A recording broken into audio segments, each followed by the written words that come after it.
Anyi watoto mnakatika, yani mimi ningekuwa nakatika hivyo. Enzi zangu. Nimependa sana masomo ya arts. Na hata nimeenda advance, nimesoma HGL, nimeenda chuo, nimesoma marketing. Lakini sasa chuo sikumaliza degree. Kwa hiyo nikaishia katikati kutokana na yanatokea mengi. Hata mtu anakuja na anakuambia tuondoke hapa kwa hela yote unataka wewe. Na nitaka nikuulize hiyo. Lakini mimi ni muoga sana, lakini ukuta mtu anakushika inappropriate.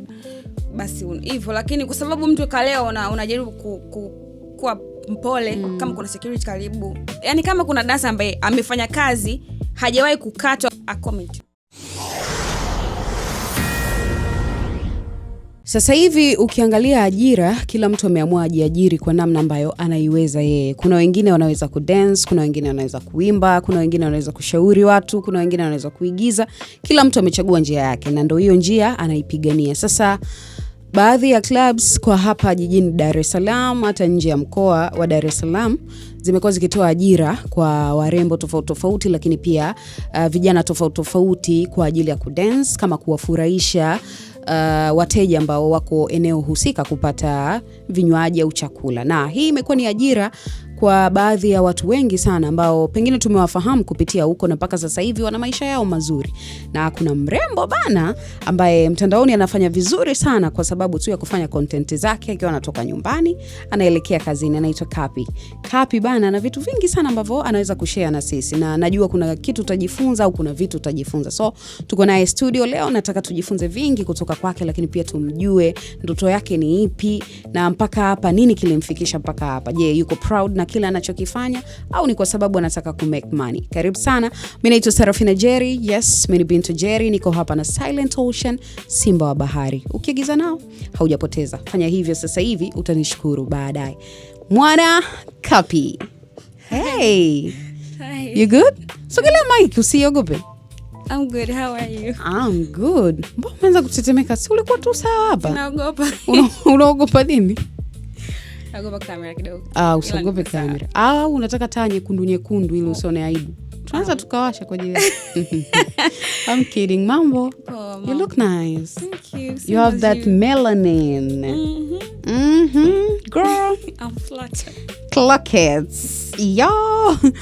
Kwa mtu ambaye anakuona kwa mara ya kwanza, Mwana Kapi. Tena wao wanakufahamu kama Kapi. It's Kapi. Kapi ni nani? Jina lako halisi ni nani? Mpaka hapa tunaozungumza na wewe, unataka wakutambue kama nani? Dancer, content creator. Mtu akikwambia ujitambulisho, unajitambulishaje? Mimi naitwa Kapilima.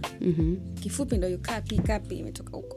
Okay. Kwa hiyo mimi ni dancer, content creator, lakini sana sana dancer kwa sababu nimeajiriwa kudance. Okay. Kwa hiyo mtu anataka nitambue mimi kama Kapilima dancer. Na ile mwana ni nini? Mwanaidi Kapilima. Kapilima ni jina la ukoo. Yes, but I prefer Kapilima hata kuliko Mwanaidi. Kweli? Kumbe mimi sikujua hata kama ni jina la ukoo eti. Kweli? Mimi napenda Kapilima. Na watu wengi wananijua hivyo. Okay, mwenyeji wapi wewe? Morogoro. Kumbe hapo tu. Wakikuudhi unarudi nyumbani. Okay, hongera sana. Kazi unayoifanya, ujasiri wa kuonyesha kile unachokifanya. Unajua mtu akiwa anafanya vitu fulani vya magendo, hawezi kuwa proud kwamba anafanya kitu fulani, lakini kama una uhakika na unachokifanya, unaonyesha kwamba jamani, mimi hustling zangu ni hapa. So, mara ya kwanza wewe unaanza kufanya kazi, ilikuwa mwaka gani? Mara ya kwanza kufanya kazi kama dancer ilikuwa 2023. Lakini nishafanya kazi kama zingine kabla ya hiyo. Lakini kama dancer naajiriwa na napewa mkataba wa kudance sehemu 2023. Okay. Nimepita kwenye Instagram yako, inakutambulisha kama assistant manager, lakini pia kama manager pia. Hii ndo professional yako? Hiyo kama personal assistant na manager. Kutokana na tuseme kama sijui kitu nikihitaji, lakini ni kama tu kitu ambacho nimepewa, yani watu ndio wamekupa tu ndani yangu, yani kipo tu naweza kumanage vizuri, naweza kuassist vizuri sana. Na nisha assist pia kwa nani? Kwa rafiki yangu Queen. Okay. Nisha muda mrefu. Kwa hiyo ukisema Queen hawajui kama ni bonge la dada. Jamani, Queen is Queen Freyson bonge la dada. Yes. Okay, tutakuja huko. Nimepokea kwamba unaweza hichi fanya hicho. Kwa hiyo nafanya, lakini nafanya kwa mambo yangu kidogo. But you guys you look alike. You know that, eh? Wanawaambia sana. Oh yeah, I know. So niadithie, mara ya kwanza unaenda kama dancer, ushasema sasa mimi nataka kutafuta pesa, sitaki kujua watu watasema nini wala nini, nataka kwenda kudance. Kweli ukapewa kazi stage ile pale, nenda sasa katuonyeshe ulichojaaliwa ambacho unaweza kutufanyia hapa. Ilikuwaje hiyo moment kwamba ndo kwa mara ya kwanza watu wanaenda kukuona pale, kwa sababu Morogoro sio mbali, unaweza kukutana na watu wa nyumbani pia. Ilikuwaje hiyo moment? Kwangu mimi ilikuwa kama opportunity, niseme kweli, kwa sababu nilikuwa nafanya kazi kama mhudumu kwanza. Oh, yes. Okay. Na ni hapo unapofanyia kazi sasa? Yes, okay. Samaki. Nilikuwa mhudumu, lakini kipato cha mhudumu na dancer kikubwa sana, ni like 3 times. Oh, dancer kubwa zaidi. Okay. Kwa hivyo niliongea na kiongozi wangu nikamuomba, kwa sababu kudance najua toka zamani. Kwa nikamuomba nipate nafasi. Nilikuwa kama character, navaa kama polisi, kuna boss wangu nazionaga vyema. Si na yule mlikuwa naye yule nani anaitwa? Nyori, yeah. Nyori piano. Kwa hivyo nilivyopewa ya afande nikafanya. Baada ya Queen kuwa bonge la dada, ikabaki pale space tupo. Kwa akaona nani anaenda naye mwili na nini hivyo. Okay, so baada ya Mbosso kumpa opportunity bonge la dada kwenda duniani na akawa busy na shows zake mwenyewe na nini, ile ndio ilikupa nafasi ya wewe kupanda zaidi. Yes. That's nice. Wanabarikiwa wengine na wengine wanabarikiwa zaidi. Amen. That's nice, man. Nisimulie, ni siku gani ambayo ulipata comment labda pengine ilikuchekesha ukiwa kazini, au kitu fulani mteja alikifanya ukiwa kwenye kazi yako ukaona okay, this is so funny? Ni moment ipi? Kulikuwa kuna wadada si wadada, actually ni wamama, watu wazima walikuwa wamekuja wana have fun. Yes. Tukawa tunacheza pale, tunakatika, sasa unajua tunajiachia watoto. Tukawa tunapumzika, kuna sehemu tunapumzika nje, tunafuta jasho, break ya maji na nini. Wakatoka akasema, nyewe watoto mnakatika, yani mimi ningekuwa nakatika hivyo. Enzi zangu. Nyewe watoto ni walaini hivi, mna mifupa. Jamani, kawaida hivyo, aibu na, lakini ni vitu ambavyo vinatufurahisha mtu akiwa anawasifia. Yes. Okay. Ukiwa kwenye content zako, ukiwa nyumbani na nini, unakuwa ni dada fulani hivi umenyoka, yani hutaki maelezo mengi. And then ghafla bin vu kipanda bodaboda yako ukifika Masaki sijui wapi, unabadilika kabisa a few moments later, right? Yeah, unabadilika kabisa. Unawezaje kuflip hivyo? Yani plot twist, yani iko heavy sana hapo. Unawezaje kuflip? Pisces. Huyu mmoja ana personality yake na mwingine naye ana personality yake. So it's just like you. It's me. Yeah, inaweza kubadilika hapa hata usidhani. Yeah. Hiyo ni tangu zamani au baada ya kuona maisha yamekuchapa sasa you have to change? I've been always like this. Yes. That's nice, man. I mean, to me that's nice, kwa sababu haya maisha bila kujiongeza namna hiyo, kubadilika kutokana na mazingira, utafeli sana. Sababu tunaandikiwa njia, lakini huwezi jua njia umeandikiwa ipi. Kwa hivyo usipoweza kucope na mazingira utahangaika sana. Oh yeah. Hii kazi unayoifanya ni kazi ambayo si watu wote wanaichukulia kama ambavyo wewe unaichukulia. Nafikiri wewe unaiheshimu kwa sababu inakulipia bills na nini, inakukutanisha na watu. Tunafanya interview na wewe kwa sababu ya hiyo kazi, right? Yeah. Kuna watu wengine ambao wanaamini kwamba ukiwa na career yako, umesoma na nini, that's kazi. So hii kudance. Wewe wakati ukiwa mdogo ulikuwa una vision maisha yako kuwa haya ulionayo sasa hivi, au ulikuwa unataka uwe kitu fulani ambacho pengine kilishindikana ndo hii ikaja kuwa plan B? Actually mimi sijawahi kuwa na ndoto ya kusema kwamba nataka niwe doctor kweli au nurse, even ile taaluma kabisa ya kusomea. Lakini nilikuwa ninasoma, nimependa sana masomo ya arts. Na hata nimeenda advance, nimesoma HGL, nimeenda chuo, nimesoma marketing. That's new, man.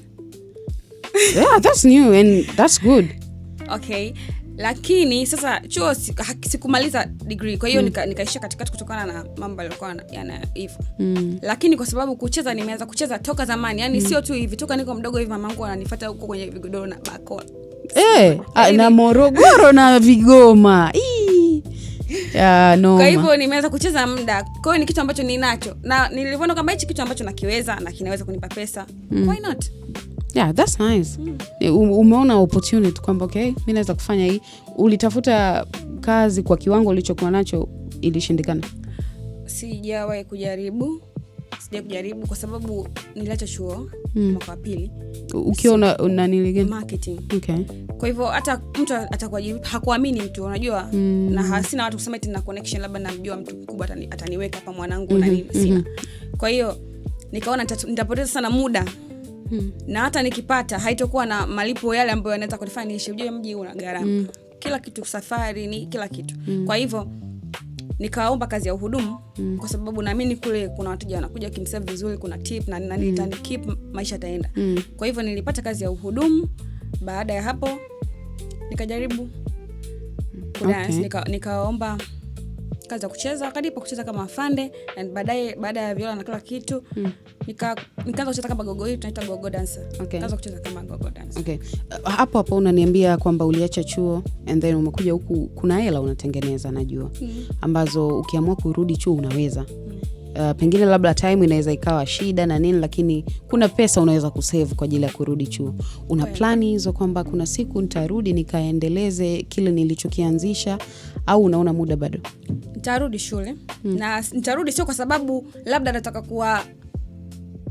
nataka kuajiriwa kwa sababu ya elimu yangu. Hapana, ni kwa sababu tu kitu ninachokisomea, nilichokuwa nakisomea actually ndio unachokipractice, ndio kinarandana sana na vitu ambavyo nafanya sasa hizi. Kwa sababu ukiwa marketing and public relations expert, ukija huku yani wewe utakuwa normal kuliko ukiwa unafanya content creation, unatoka ukawa unapata hivyo brand deals na vitu vingine. Hauna ujuzi, kuna vitu vitakuwa vinakusumbua. Hiyo nzuri sana. Kwa nitarudi shule sio kwa sababu ya kuajiriwa na ila kwa ajili ya kujihudumia mwenyewe. Yes. Okay. Uliacha chuo kwa sababu ya mambo ya ada nyumbani na nini, au ni wewe tu akili ilikuwa juu juu? Mambo ya kudensi yaliingilia. Ada ilichangia, lakini vitu vilichanganyika. Lakini wewe ndio uliipa nguvu. Yaani hata kama walikwambia subiri, wewe ukaipa nguvu kabisa. Yaani mimi sijawahi kuambia na mtu subiri. Najisimamiaga mwenyewe hivyo. Waliacha kunisimamia kitambo kidogo kutokana na kwa sababu ulikuwa usikii. I'm telling you. Kusikia nasikia jamani. Ile ilikuwaje? Kusikia nasikia, lakini yani kiwango cha wazazi wangu cha kunisomesha kilikuwa hapa. Waliisha kukusomesha advance? Ngoja kwanza nikwambie. Kilikuwa hapa. Alafu mimi elimu yangu pesa zilizokuwa inahitaji hapa. Okay. Kwa hivyo wazazi wangu walishapa hapa kwenye advance kusomesha bure na elimu bure na nini. Kwa hiyo kuenda pale ilibidi mpaka serikali ingilie kati, sijui mikopo hiyo boom loans hizo zinazotoka boom. Lakini pia haikutoka asilimia zile za kukidhi. Nilipata kama asilimia 20 ya ada. And then na boom ndo vile 500,000. Kwa hiyo 500,000 hapo weke ada, kodi, afu kumbuka hapa mjini. Ulikuwa unasoma ada chuo? Okay. Kwa hiyo nikaona mambo yanakuwa mengi, yani inanibana. Na bado nyumbani nako wanategemea, sijui unasikia kuna mtoto kajengea wazazi kwa sababu ya boom. Kwa mtu anapigiwa simu, mama anakupigia simu anaomba mwanangu kuna jambo moja mbili, au mzee anakupigia simu mwanangu kuna jambo moja mbili tatu, au shida inatokea kwa sababu kuna watoto wadogo kule. Wadogo zako? Watoto dada yangu alifariki. Kwa hiyo wale pia nao wanategemea huku kwenye lele boom. Kwa unaona kuligawanya. Kwa hizo ndo zilisababisha sasa uache chuo. Lakini sio kwa sababu na mambo mengi, hapana. Akili nayo jamani. I understand. Unaniambia umeenda mpaka chuo mwaka wa pili na nini, so mwenye akili anajua tu ilikuwaje hapo. Kwa Morogoro sasa hivi umefikia kiasi fulani cha kuweza kutatua matatizo nyumbani kutokana na kazi yako? Unatatua matatizo? That's nice. That's nice. Are they proud of you kwa hiki unachokifanya? I don't know, I guess. You guess? Pengine unajua saa nyingine wazazi wetu wanakuwa hawana shida. Wanaamini kwa sababu si ni mtoto amemlea yeye, anajua kwamba huyu hawezi kuchanganyikiwa na tabia hizi na tabia hizi. Lakini majirani ndio wanakuwa shida kwamba mwanao anakatika kwenye mabaa huko. Mwanao hivi, you don't care. Wazazi lakini wanaweza kukea. Na wakikwambia wao wanakwambia nini? Wanakutia moyo zaidi au? Yeah, mimi babangu hajawahi kuamini kwamba najua kucheza hata siku moja. Ubonge. Washa shangazi zangu ndio wameniharibu, sio mimi sasa. Umeona? Kwa babangu hajawahi kuamini kwamba naweza kucheza. Kwa hata nikimwambia nenda kushuti, kipindi chote kabla sianza kuajiriwa kabisa, nenda kushuti. Kimeo cha msanii nenda kushuti. Nasema unacheza kwa unaweza kucheza yeye. Si tuko unajipiga mitama nayo matege, sijui nini hivyo, lakini anachukua utani. Lakini mpaka siku ambapo linamfika jambo ananipigia simu, mwanangu sielewi, kuna 1 2 3 ninavyosolve, naambia yeye ametoka sehemu fulani. Basi ndo anaanza kuheshimu kwamba. Lakini mama yangu anaelewa, ananijua mwanae toka, kwa sababu nilikuwa sana makoa, ananijua vizuri. Hata nikimwambia nacheza, naenda kushuti na sasa kuchapa sana kwa vigodoro. Baya mno. Vibaya mno. Okay, Kapi. Kazi yenu ina perception tofauti kwenye jamii. Kuna watu wengine wanahisi kazi, watu wanaenda kule wanafanya biashara zao nyingine tofauti na kudance tu. Nilikuwa kusikiliza story ya Vivi Roma. Siku moja Vivi Roma alikuwa anaongea namna ambavyo alibadilisha mtazamo wake. Mara ya kwanza yeye alikuwa na dance tu, afu baadaye sijui akakutana na mzungu, kwa hapo akili yake ikabadilika. Kwa baadhi ya watu wanaweza kuona hii inasababishwa na kazi anayoifanya. Kwako wewe, kazi hii ni hivi tunavyokuona ambavyo tunapiga story kuweka positivity hapo, au kuna vitu extra ambazo mnafanya huko, au pengine haufanyi wewe lakini unakutana nazo kama ilivyokuwa kwa Vivi? Inawezekana kwa sababu tabia ya mtu alivyo. Kama nini yeye ni kwa tabia mbaya, atakuwa na tabia mbaya hata awe anafanya kazi nzuri kiasi gani. Kwa sababu watu wanafanya kazi reputation kubwa tu, yani wanafanya kazi kubwa tu, lakini wanafanya mambo machafu kutokana na nafasi zilizokuwa nazo. Mtu kasoma, mwandishi wa habari anafanya interview wasanii wakubwa, wasanii wakubwa wanaweza lakini binafsi kwangu mimi kama mimi siwezi kuwa na tabia kama hizo, na wala sijawahi kudhani kwa naweza kuwa na tabia kama hizo. Na hata siku moja yanatokea mengi, kwa mtu anakuja na anakuambia tuondoke hapa kwa hela watu wanataka wewe. Na nitaka nikuulize hiyo. Lakini mimi ni muoga sana. Kweli najiamini, simuogopi mtu kwa maneno na nini, lakini naoga sana ndani yangu. Okay. Nikaondoka na mtu likimtokea kunitokea huko. Itakuwaje? Mama yangu. Na yaani huwa nafikiria sana mama yangu. Kwa hiyo hiyo ni nzuri sana. Hiyo mentality kama kweli unaiapply kwenye kazi yako ni nzuri sana, na Mungu akusaidie. Hajawahi kutokea mtu amekuvamia labda stage, maana unakofanya kazi ni kuna walevi. Kuna ile mtu labda anavamia stage anakuvuta labda kwa lazima tuondoke na nini? Hajawahi kutokea? Kuvamia mtu kukuvuta no, lakini ukuta mtu anakushika inappropriate. Yeah. Basi hivyo, lakini kwa sababu mtu kaleo unajaribu kuwa mpole, kama kuna security karibu, nisaidie hapa nimeshikwa hivyo, au wanalazimisha kunibambia afu sitaki. Unajua mtu kuna kucheza na mtu kuenjoy na alafu kuna ile mtu anakulazimisha anataka kushika vifua na bila ruhusa yako. Yes. Hata kwa ruhusa yako huwezi kushikwa hivyo. Kushikwa vibaya. Maana kuna kushika na kushika. Kuna kucheza mtu ameshika kiuno sawa, lakini sio mtu na hivyo. Nakuelewa. Moja kati ya sifa yako wewe ni kuweka mahusiano yako wazi. Na uzuri mpenzi wako anaitwa Wizi nani? Willy Wizi. Umeweka wazi tu kwamba mimi niko na huyu, na kuna sometimes unafanya content ukiwa unatoka nyumbani kwamba tujiandae wote twende Masaki. Unajiandaa na nini, unamwambia baby bye, panda boda huyo Masaki. Inakuaje hii kufanya kazi ya hivyo afu umemweka wazi mpenzi wako? Pengine watu wana criticize kwamba hayo mahusiano gani? Mtu ana dance huko usiku, umemwacha mwanaume wako nyumbani, unajua anafanya nini, lakini pia mwanaume wewe unajua mwanamke wako anafanya nini huko anakwenda. Haya mahusiano yenu yanawezaje ku work out? Mimi sijali kusema ukweli. Yaani hicho ndo kinachoniokoga kwenye vitu vingi sana. Mimi nitajali kama kitu labda yani nimefanya labda vibaya, alafu mtu ananiambia hujafanya vizuri hapa 1 2 3. Rekebisha. Kweli kazi. Yes, kweli nitafanya. Lakini mtu aniambie utaki kuishi hivi kwa sababu wewe ni mtoto wa kike, au utaki kufanya hivi kwa sababu who are you? Kumwambia mtu utaki kufanya kitu. Kwa hiyo mimi niko comfortable kumposti mpenzi wangu, na nitamposti na nitamuoga nikienda kazini, anajua ninachokifanya. 3 years.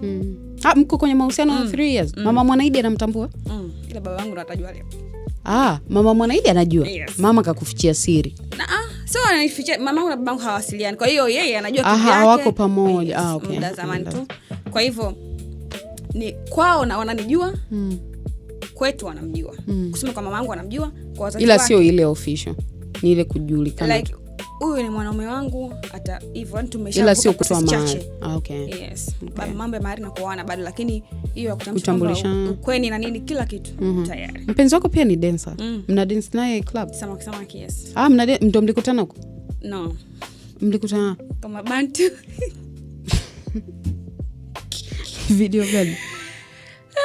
Ile Call Me ile ukitaka manunu call me. So ile University EP mwaka 2023. Okay. Ndio mkakutana kwenye nani leo? Kwenye lounge au nini? Tulikuwa tunafanya kama zile challenge za kuanza kuziposti kabla hata ya album haijaachiwa. Sio kuna vile teaser na nini. So penzi lenu ni Asante Mabantu. Yeah. Kwa singekuepo Mabantu nyewe pia huenda msingekuepo. Maybe. That's nice. But you guys love each other. Mnapendana sana. Ninachokiona kwenye content. Sijui kama mnabamizana ngumi huko nyumbani. Kaida lakini mnapigana. Kupigana atupigani ngumi ya tutapigana mimi mkorofi. Okay. Una mdomo sana. So unaitwa Mwanaidi wewe? Okay. Just kidding. Mimi mkorofi lakini unajua moto na maji. Kwa hiyo yeye ni maji. Anakutuliza. Okay. Mabantu wanajua kama uhusiano lenu lilitokea kwao? Wanajua? Okay. Mnataka mfanye anniversary. Mfanye anniversary afu waje wa perform Mabantu. Kwa sasa ndio wasanii wenu. Sasa anniversary tufanye process zingine kubwa kama kutoa mahari, send off, harusi. Labda hayo ndo tutalika sasa jamani limetokea huko ile penzi. Lakini okay. Tuko sawa. Mabantu umefanya nao kazi. Ni msanii gani mwingine ambaye umewahi kufanya naye kazi? Wengi na Mawasama. Tumeshoot nao video. Nandi tumeshoot naye video. Zuchu nimeshoot. Nandi video gani? Zuchu video gani? Poa tu ile na Mawasama. Okay. Yes, tumeshoot na Zuchu Lollipop. Lollipop challenge. Yes. Okay. Shoot. Diamond? No, but man ni rahisi sana dancers wa kwa Zuchu kwenda kwa Diamond. Mimi sio dancer wa Zuchu, lakini tulikuwa yani kuna madancer ambao ni marafiki zako. Yes. Okay. Unaona hicho kiti ulichokalia? Siku moja alikalia rafiki yako. Anaitwa Queen Freyson. Bonge la dada. Kipindi hicho na yeye ndo Mungu amembariki na nini. Na tukapiga naye story sana. Moja kati ya vitu alivyovizungumza ni namna ambavyo directors washamzulumu pesa zake nyingi sana. Wanaenda kudance unakutana napewa 5,000 tu ya nauli. Yaani hizo yani. Wewe shawahi kukutokea hiyo? Sina kama kuna dancer hajawahi kupitia situation ya hata awe mkubwa gani unayemuona. Hakuna dancer ambaye hajawahi kupitia situation ya kufanya kazi bure, ya kufanya kazi kudhulumiwa bila kulipwa, kuacha location, kuta umeachwa mbali huko Mbezi Beach sijui wapi. Hivyo yani hayo ni mambo ya kawaida. Na hii ni kwa director wote, acheni utabia jamani. Mtu unamtoa dancer asasa watoto wadogo. Sasa kipindi hicho sisi ndo watoto wadogo. 2022 23 mtu unaitwa kushoot kimeo. Msanii anatangaza anahitaji madansa 100, fikeni Tazara. Mnafika Tazara. Mnashoot video. Au nyingine hata sio msanii kwamba kuita, maana kuita unasema ulitaka mwenyewe umeita hujao. Kuna ile unapigiwa na rafiki yako au director anawaita watu njoo na wenzako 5. Unafika pale wewe ulioita wenzako 5 unapewa 50. Wale 5 utajuana nao wewe. Sio kitu kizuri. Tunajua madirector mnalipo hela nyingi. Wanalipo pesa nyingi kweli. Na wasanii husika. Yes. Lakini wao sasa ndo wana mkono wa kukatakata watu. Au unakuta madansa wengine wakubwa wanapewa kazi, wanawaita watoto wadogo. Kazi labda msanii kule kategemea hapa kila dansa anamlipa labda 30 kule anafika 10,000. Watu wanapewa 10,000. Wameshinda siku nzima njaa. Yani kama kuna dansa ambaye amefanya kazi hajawahi kukatwa wala kudhulumiwa, comment atasema hakuna. Wote unaojua wote. Okay. Washadhulumiwa sana. Hiyo ndio ile kufanya usitake kufanya kazi na wasanii sana. Yeah, sana. Sasa yani hiyo ndio ile sababisha kusema kweli. Kushoot video. Hata nilikwambia video yangu mwisho kushoot nilikuwa nashoot tu na Mabantu. Nimekuja kushoot tena video ndio hizo za Zuchu na Zuchu hiyo challenge nilifanya kwa sababu Ashura. Alimpigia simu. Ashura ndo Ashura. Okay. Unaitaga majina yao tu. Unajali basi.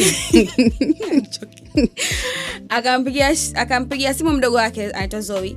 Zoe ndo akaniambia mimi, "Kapi kuna kimeo, Lollipop tukashoot challenge, tukaenda kushuti na alitulipa vizuri kwa mimi nilienda kushuti kwa sababu ya Ashura, najua sana yule ana ukaribu wa moja kwa moja na lakini nipigiwe simu eti kuna kazi wanalipa shilingi ngapi, wewe njoo tu baby, njoo na ngoja wanalipa tu vizuri.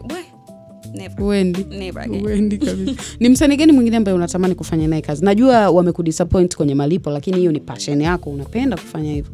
Ni msanii gani unatamani kufanya naye? Wengine tu wote. Natamani sana kufanya kazi na wasanii wengine wote, napenda kuwaona. Unapenda kuwa kwenye nyimbo za namna gani? Nyimbo zote tunapenda kucheza ambazo zinachezeka. Yes. Okay. Imewahi kukuletea shida kwenye mahusiano yako haya mambo ya kudance labda unaniambia mnagombana, mkigombana pengine unachelewa kurudi kwa sababu yeye anajua muda. Yaani hata tunachogombania utaamini Mulitani Queen. Mnagombania nini? Hatugombani kwa sababu ya kazi. Sijawahi kugombana na mwanamume kwa sababu ya kazi hata siku moja. Na hata ninavyocheza nyingine nabambiwa kabisa na baba wanatoa hela na nini. Hajawahi kumainda hata siku moja. Lakini unakoshangaa na kasirika, labda naenda kazini sijamwambia nimefika. Kwa nini niambii? Amenipigia simu labda sijapokea alafu sijamrudia. Kwa nini niambii? Au nimeenda kukaa sana kwa Queen, labda nimekaa ukuta siku nzima hivyo sijamjulia hata hali sana labda najibu message moja afu natulia. Si mnakaa pamoja? Okay. Kwa nini ujibu message unakaa sana huko kwa rafiki yako, mimi unijali, sijui hivyo. Yaani hivyo ndo tunavyogombana. Ugomvi kabisa mkubwa serious, tuna mtu ananuna wiki. Ila sio kubambiwa. Eti wala eti wa mwanaume sijui anataka sijui nini. Wala haimsumbui wewe. Ananijua mwanamke. Kweli Willy ni Willy Wiz. Kweli Willy ni Willy Wiz. Ananijua mwanamke akisina. Kwamba hauna shida. Ushikaji wako na Queen ukoje? Closest friend. Sio ndugu. Mnafanana, mimi nilivyoona nikajua huyu atakuwa dadake, labda unyakiusani huko na nini. Hapa nataka nikitoka hapa nipige labda nimuulize. Si nimesikia umeongea naye hata hapa wakati tuko hapa. Niko naongea naye kuna mambo tu nyumbani. Kwanza kwa nini tunamuita Queen? It's bonge la dada. The brand. Yeah. Though yeye anapenda jina lake sana Queen. Bonge la dada, yani kwanza jina refu jamaa. Queen ifu Queen tu. Sasa bonge la basi dada. Basi Viola. Viola. Yeah. So ushikaji wenu ulianzia samaki? Yes. Okay. So kazi yako imekupa watu ambao unaishi nao sasa hivi. Ndugu imenipa. Na Angel Nyigu nimekuona unafanya naye kazi mara kadhaa. Ndio naye sema tumeshaenda kwa klasi zake. Tupo. So ushikaji pia kwenye kazi huko na Angel. Kwa sababu mdogo wake actually mdogo wake kuzaliwa naye, ila ni mdogo wake ambaye tuseme kama ana mentor. Ani ni mtu ambaye tunafanya naye kazi na tushakaa wote nyumba moja, kwa hiyo akiwa anataka nenda klasi tuende kwa baby hivyo. Kwa hiyo nimemzoea huko. Sasa ukaribu wako na Queen, naona mko karibu sana, zile kutoka na nini. Hamuendi huko kwa Mbosso sijui nini, labda tukafanya nini? Si unamsindikiza kazini na nini? Ukikosanya msindikiza kazini, hata bwana dada pia nilikuwepo. Lakini mwezi kuniona kwa sababu ulikuwa nyuma ya kamera. Wengi. Yani, ulikuwa unacheza? Tulikuwa wengi. Sasa mmoja niambie pale nilivyokuuliza. Nikwambiaje? Video gani umeshiriki? Sasa na sababu video nimeshoot nyingi. Afu usipokuwa baba main sana, kwa kuna unaanzia tumeshoot na Kida Shamira. Tumeshoot ile video na Shamira wa Juma I love you. Tumeshoot lakini kama additional dancer kwa sababu unajua video ilikuwa ya Viola, kwa hiyo hivyo. Na namsindikizaga kana kushuti. Tunaenda wote. Queen naye ni moja kati ya watu wenye msimamo mkali sana nimewahi kukutana nao. Yaani unajua bonge la dada ndio mtu ambaye katika kipindi ambacho ana trend haujakutana na skendo yake hata moja. Yaani wanakuambia huyu dada hela yake ngumu, kama kuna mtu anakula hela yake. Ndio mimi mtu mwenyewe anakula hela yake. Wewe ndio unakula hela ya bonge la. Sio mwanaume. Baadaye hongereni, niona amepata gari lake na nini. So sasa hivi misele ni rahisi sana, sio? Tunateleza. Okay, kwa mtu akikuangalia sasa hivi you look happy kwenye kazi yako na nini. Una wish siku moja kwamba ukitimiza kitu fulani uachane na hiyo kazi. Na hicho kitu ni kitu gani? Nitaacha kucheza kwenye club, lakini kucheza kama kucheza nitacheza mpaka niwe hivi kibibi na mkongojo. Na utakuwa unacheza na kimkongojo chako hivyo? Kuna bibi TikTok tunaona, kuna yarudi mdogo. Ndio utakuwa wewe. Lakini kucheza kwenye club na muda tu mchache nitakuwa naangalia. Na muda tu mchache. Sio kama nitakuwa naangalia. ila kuna vitu ambavyo nataka nivifanye ambavyo havitonipa muda, kwa sababu ukiwa unacheza kwenye kama samaki na mkataba pale, huwezi kufanya kazi sehemu nyingine. Sasa hiyo itakuwa inanifunga. Kwa sababu unataka kupata kimeo labda mkoani nini, unashindwa kwenda kwa sababu ya mkataba. Kwa kuna kipindi nitaacha kufanya kazi za kwa mkataba, and then nitakuwa nafanya kazi za peke yangu. And then baadaye nitaacha kabisa kufanya kazi za kwenye club, nitakuwa nacheza tu, labda nitakuwa instructor, nafundisha labda watu hivyo katika viuno. Nini katika viuno? Kwa nini? Kwa nini usiseme kucheza? Sasa kucheza nini? Sitakiwa. Nyinyi ni wanenguaji. Okay, niliona pale kuna CEO wa kitu fulani pale. Ni kitu gani ambacho unafanya? Ile ni Market by Kapi, ni online kwanza, baadaye Mungu akijalia tukipata pesa tutaweka duka kabisa. Na tunauza lingeries and sex wears. Yaani hujaenda mbali kabisa na unachokifanya. Yaani umo utaenda wapi jamani? Anyways, kwa mtu ambaye anakutazama, najua wewe ni inspiration kwa baadhi ya mabinti, kwa sababu wote wanapenda kudance, lakini kuna watu wanakutazama wanapenda kudance na nini. Unaweza ukawapa usiogope kufanya hata siku moja. Fanya, maisha yatakupeleka anavyotaka yenyewe. Lakini wewe fanya unavyofanya. Usije kukata tamaa wala usimsikilize sana mtu. Unapewa ushauri na watu wengi kusema ukweli. Lakini kuna kitu kinaitwa intuition. Tumbo linakuambia kabisa unakataa kabisa, yani hapana, kwa nini mtu ananilazimisha nifanye hivi wakati mimi naona siwezi kufanya hivi, nataka nifanye hivi. Kwa hiyo jisikilize nafsi yako. Ushauri chuje unapopewa. Kuna watu wanakushauri wengine ili tu kudidimize, mtu mwingine anakushauri ili uende anavyotaka yeye, lakini sio kwa manufaa yako. Kwa hiyo kama unataka kufanya, fanya. Wewe kama wewe utafika. Mimi nimepita sehemu mpaka nasema hapa stoboi, lakini here I am. Yeah, you are. Hela zangu, nafanya maisha yangu, simtegemee mtu, sili cha mtu, labda cha wiliwizi tu labda. Na cha kwini. Nakula cha wiliwizi na cha kwini, sili cha mtu mwingine, labda na chakalizo kwa sababu ya samaki na tips, lakini okay. Kwa mtu anayesema kudance, kunengua kama mwenyewe unavyosema, ni uhuni, sio sehemu ya kumshawishi mtu labda aende au encourage mtu anayefanya hicho kitu, huyu unaweza kumwambia? Yaani mimi sasa namuona tu huruma kwa kweli. Kwa sababu kucheza ni kazi kama kazi zingine. Kukatika ni kazi kama kazi zingine. Nimesajiliwa BASATA, nalipa kodi. Kweli? Kumbe mnasajiliwa? Mimi sikuwahi kujua. That's new. Kumbe dancers mnasajiliwa BASATA? Nimesajiliwa BASATA, nalipa kodi. Kwa hiyo mtu asikwambie eti sio kazi. Naingiza pesa. As a dancer? Mnenguaji. Oh, that's new. Pale imeandikwa sasa mnenguaji. That's new to me. So unalipa kodi? Tamba mama. Brag kidogo hapo. Kumbe unalipa na kodi? Brag kwanza. Nalipa na, kwa hiyo usiseme eti mtu sio kazi. Hata wasanii walikuwa wanasema msanii muuni. Wasanii wananyoa sijui, wanasuka vinywele wauni wale, lakini sasa hizi wasanii hao wanatoa ajira kwa watu, wanafungua mastudio, wanawaajiri na wanalipa kodi. Vijana vizuri sana kukuta mtu hata anayefanya kazi hata serikalini. Kwa hiyo hivyo. Na mwingine anakuta hapo nyuma ya keyboard ana type pale. Unenkuwa sije kufanyaje, yeye ana kazi yake, analipa 100,000 mwisho wa mwezi. Anaenda asubuhi saa 3, anarudi jioni saa 3. Kwa hiyo tusifanye hivyo. Kapilima. Mwanaidi Kapilima, thank you so much for coming. Naamini hii imebadilisha mindset ya watu kuhusiana na kazi yako, lakini pia kama kuna mtu alikuwa na kujudge bila kukujua, imempa mwanga kidogo wa pale ambapo alikuwa anapajua na amekujua zaidi. Naamini tutaendelea kupiga story zaidi, na najua mazuri mengi utayafanya, kwa sababu wengi sana wamekalia hicho kiti na wamekuja kufanya makubwa zaidi. Na tunapiga nao story. So siku moja utakuja na tuzo na biashara yako na pesa, na ikawe kheri bana. Napokea. Asante kwa kuja. I hope mmeenjoy. Huyo alikuwa ni It's Kapi, au mwenyewe anavyopenda kuitwa Kapilima. Yes, na naamini umeenjoy kwa sababu hiki ndo tunachotaka kukifanya, kuleta positivity kwenye jamii. So kila kitu ambacho watu wanakijudge kiko hivyo, kuna vingine havipo hivyo. Vipe nafasi ya kusikiliza, utajua kwamba unakosea sana kuvijaji kwa namna hiyo. Mimi naitwa Sarafina Jerry. Yes, mimi ni Binto Jerry. Behind the camera ni Ricky Kisalale San, and this is how we do.